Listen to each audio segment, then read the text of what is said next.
नई लोकसभा सीटें, मोदी का जादू चुनाव 2024। बड़ी घोषणा, 881 सीटें होंगी लोकसभा की। कंप्लीट पूरी डिटेल से हम आज बात करेंगे कि नई संसद भवन के बाद में चुनाव 2024 में लोकसभा की सीटें किस प्रकार से बढ़ाई जाएंगी, आपके क्षेत्र की सीट बढ़ेगी या नहीं। कंप्लीट पूरी डिटेल से आज के इस टॉपिक में आप देखिएगा कि किस राज्य में कितनी सीटें बढ़ाई जाएंगी और ये सीटें हैं ये किस आधार पर बढ़ाई जा रही हैं। नया संसद भवन बनने के बाद अब नए परिसीमन के आधार को लेकर देश में बहस छिड़ी है।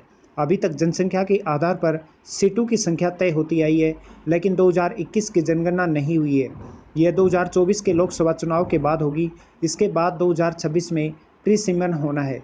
2021 की जनगणना में देश की आबादी 121 करोड़ थी। उसके आधार और लोकसभा की अक्षमता 888 सीटों के अनुपात में औसत 14 लाख की आबादी पर एक सीट के हिसाब से आकलन करें, करीब 864 सीटें बनती हैं लोकसभा की।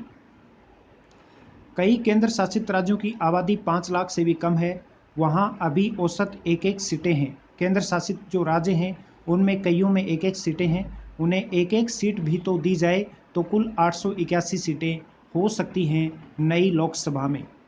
1876 में हुए परिसीमन में औसत 10 लाख पर एक लोकसभा सीट का निर्धारण किया गया था। तब देश की कुल जनसंख्या करीब 54 करोड़ 79 लाख 49 हज़ार थी। उसके आधार पर देश में लोकसभा की 543 सीटें निर्धारित की गई थी। इन राज्यों में ज़्यादा बढ़ेगी सीटें जनसंख्या के आधार पर उत्तर प्रदेश, महाराष्ट्र, पश्चिमी बंगाल, मध्य प्रदेश, कर्नाटक, राजस्थान और गुजरात राज्य में लोकसभा की सीटें ज़्यादा बढ़ाई जाएंगी। इन राज्यों में लोकसभा की जो सीटें हैं उनका परिसीमन के दौरान नया गठन किया जाएगा। 2011 की जनसंख्या के आधार से सीटों की संभावित संख्या जो है इसकी यदि हम बात करें तो इसमें कुल जो सीटें हैं वो स्टेट वाइज आपको यहाँ मैं दिखा रहा हूँ कि आप देखिएगा कि किस प्रकार से किस राज्य में कितनी सीटें हो सकती हैं। आप अपने राज्य के अकॉर्डिंग आप देख सकते हैं कि आपके राज्य में कितनी सीटें आ रही हैं। जैसे एग्जाम्पल से यदि हम बात करें तो गुजरात में जो सीटें हैं ये पहले 26 थी, अब 43 हो सकती हैं। राजस्थान की यदि बात करें तो पहले 25 सीटें थी, अब 48 सीटें हो सकती हैं राजस्थान में परिसीमन के बाद।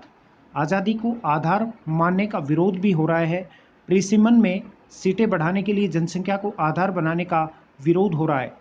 दक्षिण के राजनीतिक दल इस पक्ष में नहीं है।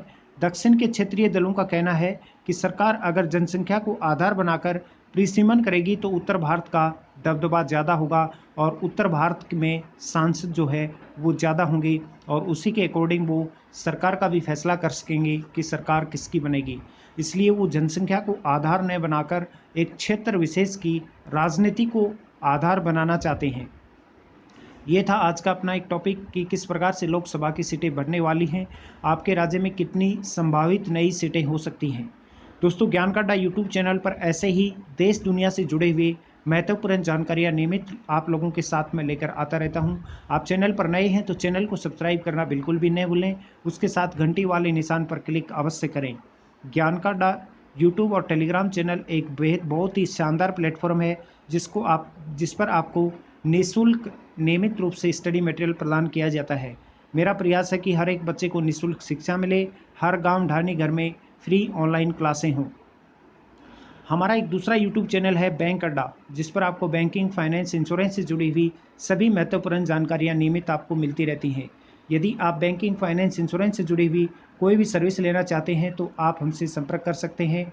Mutual fund, SIP, life insurance, term plan, home loan, personal loan, credit card, income tax return, vehicle insurance, वाहन बीमा, कार व बाइक का इंश्योरेंस भी आप करवा सकते हैं। अधिक जानकारी के लिए आप यदि इंश्योरेंस करवाना चाहते हैं गाड़ी का तो आप नीचे दिए हुए नंबर पर अभी कॉल कर सकते हैं या फिर आप डिस्क्रिप्शन में दिए हुए लिंक पर क्लिक करके आप हमसे सोशल मीडिया, फेसबुक, इंस्टाग्राम पर भी संपर्क कर सकते हैं। Thank you so much. जय हिंद, जय भारत।